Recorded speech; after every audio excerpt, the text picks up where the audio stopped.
Ladies and gentlemen, welcome back to the Player Zone YouTube channel and welcome to our recap of last night's goalless draw between the Netherlands and the French. A very, very intriguing game that started like a house on fire. Very entertaining, fast-paced, up and back type of game. As we went deep in the game though, the game lulled a bit, went into that sort of stagnant phase, but second half came back alive and we got some VAR controversy, and of course it involves an English referee. That's also come here in this game recap. Let's start at the top. And you have to start right at the start. Jeremy Frimpong with an opening chance in the first minute. Xavi Simons getting an important touch that played through the Leverkusen right wing back who's playing in the right wing position this game. He came in for Verman, threw on goal. Telton Anders is well enough to, disrupt the shot. It was a less powerful effort than we would have hoped. Jeremy Frimpong and Mike Magnan was called to make a save in the first 50 seconds. A strong right hand to deny the Netherlands opening the scoring in the first minute. And that would be a theme of things that come in the opening 20 to 30 minutes there. A back and forth type affair, like I said to you earlier. Antoine Griezmann having the next chance in the fourth minute. Great build-up. Adrien Rabiot was played in behind. He reversed the ball back to Griezmann. Had a bit of space, took a touch and wellied the ball. And Verbruggen was up to the task with a fantastic save to prevent that goal going in the back of the net. So back and forth. The start of the game, two chances, both on target, both keepers making a save in the first 5 minutes. It was up and back type football. Midfields were being bypassed, and you can see the forwards were getting the most of the chances here. It was basically defence to forward, and that, I thought it was only a positive sign for the game to come. Many people were hyping this game up. I thought it might have been the game of the knockout, the group stages, with how exciting both teams can play their football, but we'll get to see how that one turned out in the end. In the 14th minute, the next chance would come, and it was a great build-up play. Rabiot played the ball into Thuram. He had his back towards goal, a superb back heel to feed back to Adrien Rabiot, and I thought he'd shoot. But however, he squared the ball across to Antoine Griezmann, who missed his kick, and I think was more stunned. The ball was squared across to him because Rabiot was one-on-one with Bart Verbruggen. The ball gets crossed to Antoine Griezmann, misses his kick. The ball gets clear, but again, they recycle the ball back in, and N'Golo Kanté then drives on the flank, cuts the ball back to Antoine Griezmann, making a run across the penalty spot, and his effort didn't curl enough to find the target, but back-to-back massive chance for the French, and they started to take control of the game after the Netherlands had the opening sort of 10 minutes in their favour with them attacking. From there on, it was a few big chances for either side. Cody Gakpo with his stereotypical run off the left, driving inside, jinking inside, and having a powerful shot that looked like it was going to find the far corner. Mike Magnan, though, as the theme of the game continued, would be up to it and make a massive save, and this would be a theme of the game that come defences and goalkeepers on top, and as such the game slowed a little bit more. Chances were becoming few and far between. The biggest before half-time would probably be Thuram, who blasted his 28th minute chance over the crossbar. I think he thought he was offside. I said it in the live stream. It looked like he looked over the linesman and was surprised he didn't call and flag offside, because he ran through and goal and didn't really look composed in front of goal, blast his effort over the crossbar, and that was a massive chance missed for the French side there, especially with Thuram, who you thought would make an impact up top with Kylian Mbappe being out. You thought him and Dembele would be the players to stand up and make a difference in this game, but he blasted effort well and truly over the crossbar and spurned that massive opportunity. And from that point on, the game sort of lulled out. There was half chances for Antoine Griezmann and Xavi Simons. Outside of that, though, the game slowed and it became a more defensive type oriented affair. Virgil van Dijk and Stefan de Vrij basically repelled anything that went anywhere near them. Van Dijk's head was basically a magnet to any ball that was crossed into the area. On the other side of it, I guess Upamecano at the back was fantastic. Telton Anders as well, very, very good. William Saliba, a much improved performance compared to the first game. There just wasn't many chances because of how solid each side was, and a lack of creativity, a lack of willingness to go and try out and win the game. I think both teams did not want to lose this game, and I think you could see that as the game deepened. The opening moments, yes, they were going back and forth, but then once no one really took their chances up to the half-hour mark, I think both teams agreed we're not going to go out and try and win this game with the hope of not losing it. I think both sides were scared of losing the game. But as the game went deeper, the French would get more control. So we went to half-time, 0-0.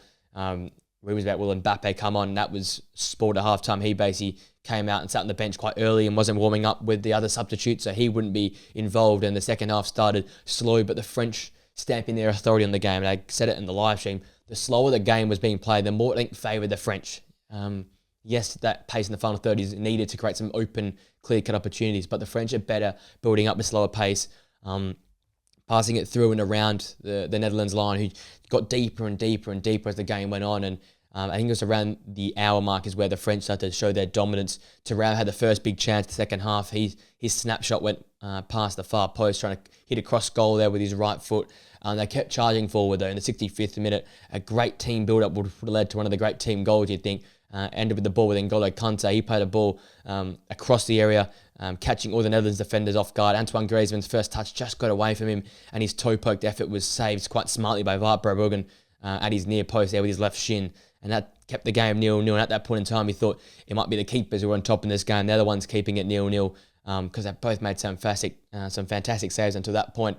However, the turning point, maybe a few minutes later, Tchouameni obviously had a chance from a header. That chance for Antoine Griezmann and Marcus Thuram all in the space of a 6-7 minute period. And I called it on the live show. I said, this would be the ultimate sucker punch as the Netherlands came forward. It was a great counter-attack that ended with Memphis Depay's shot, which was saved by Mike Maignan. But that ball bounced out to Xavi Simons, and his shot powerfully found the bottom right-hand corner. It was pandemonium in that Dutch end there, orange everywhere. And Xavi Simons taking the celebration to the next level there at his home ground in Leipzig there. However, it was flagged offside for Denzel Dumfries, standing in an offside position. Yes, he was offside. Was he impeding Mike Magnan's view? I do not think so. And looking back at it, yes, he might have been in the way of Mike Maignan diving. I don't think it was directly in line. He could have dived and still gotten to it.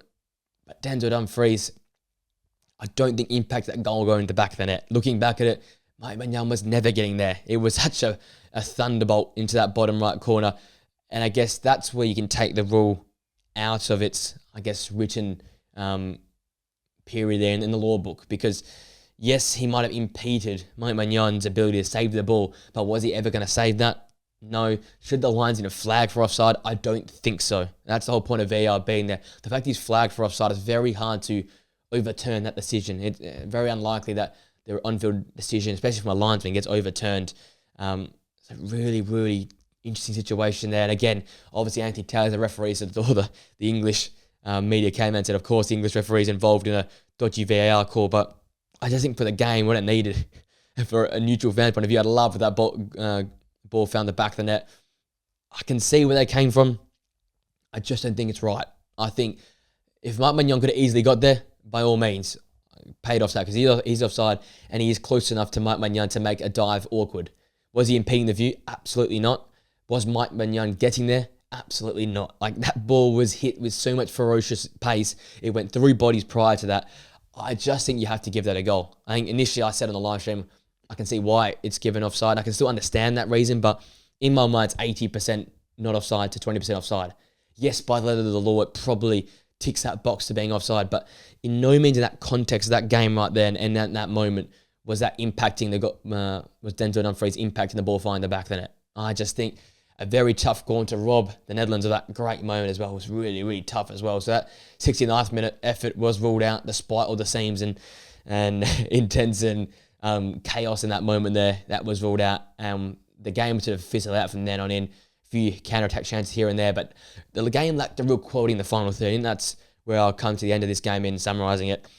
Really electric start, and I think, as I said, both teams at the half-hour mark realised, okay, we've missed some big chances here.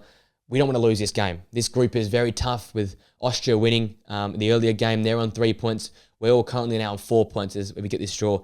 That gives us enough space to definitely qualify for the third place if all goes worse. Or, we don't want to lose. We don't want to be equal on points with Austria, especially the Netherlands. I don't want to be equal on points with Austria, playing them in the next game as well. So I think it came to a point where both teams were happy to take the draw. France with that Mbappe. France as well, I guess, not really talked about enough, without much imagination. I think them and England can be quite comparable in terms of how they've played their football. The French have only haven't actually scored a goal. They've got one goal in the tournament, and it came from an own goal.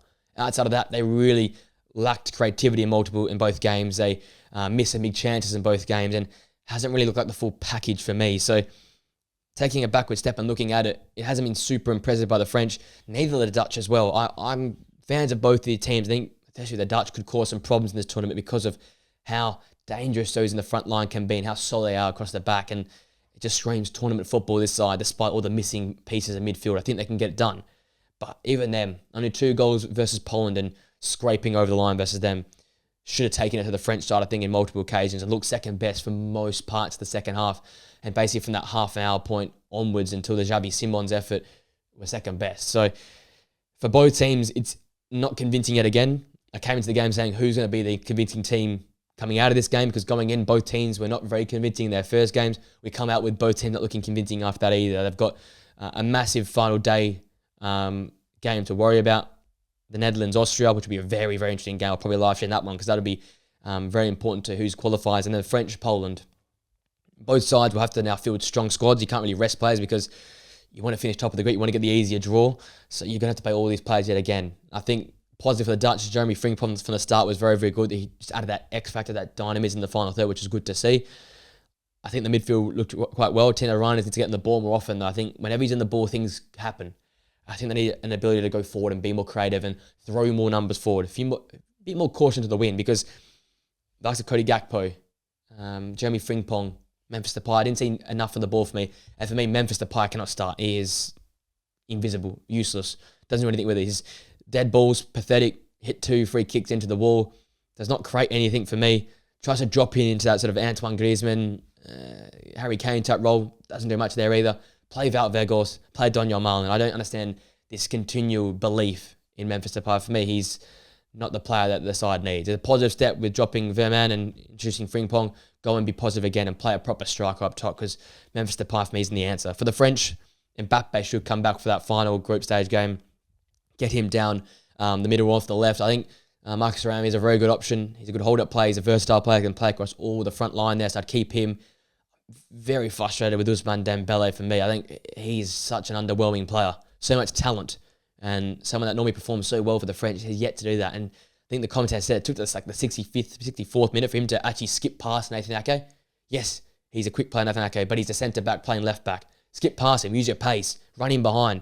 Such a stagnant player. It looks like he doesn't want to be there multiple periods of time. So I'm not sure if I'd go with him, because Griezmann for me one of the strongest players in the park, and I don't think you can drop Tchouameni or Kante or Adrien Rabiot. They were all fantastic in midfield. So Didier Deschamps, you know him, he'll probably keep Dembele. I'd rather play Barcola or Kingsley Coman off the flank there.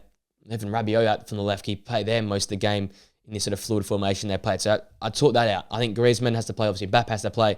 I'd pick Thuram as well. So I would drop Dembele, but that's up to me. That's up to Didier Deschamps. They were very, very good. Both keepers are fantastic in this game. But that being said, no one really took the game to the next level. No one tried to win the game. As such, you got one of the rare goalless affairs in one of the rare occasions where there wasn't goals galore in this Euros. It's been very, very entertaining from start to finish.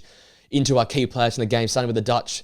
Xavi Simons, for me, fantastic in that number 10 role, especially in the first half when the Dutch were going for the game. He was very, very important. Obviously, he scored that goal that was, I think, unjustly ruled out for offside. 31 touches, 80% pass accuracy, takes the game on, right? One key pass. Obviously, that beautiful goal ruled out. 4-8 ground duels, 1, 2 interceptions and 2 tackles.